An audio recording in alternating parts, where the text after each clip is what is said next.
माझाच्या बातमीनंतर समृद्धी महामार्गावर पुन्हा मलमपट्टीच। भेगांमध्ये महिन्याभरापूर्वी पडलेलं सिमेंट निघाल्याची बातमी माझाने दाखवली होती। आता दुसऱ्यांदा सिमेंट भरण्याची मलमपट्टी सुरू।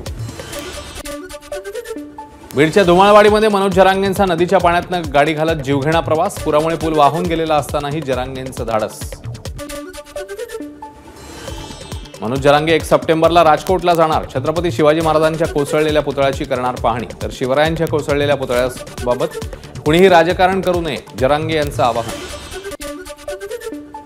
महिलांना सुरक्षा द्या, अजित पवारांच्या भर सभेत महिलेची मागणी। तर कोणत्याही पातळीवर हयगय केली जाणार नाही, दादांचं उत्तर।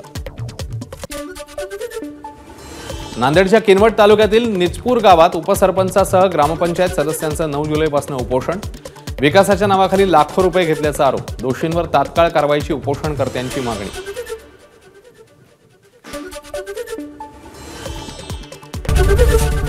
एबीपी माझा, उघडा डोळे बघा नीट।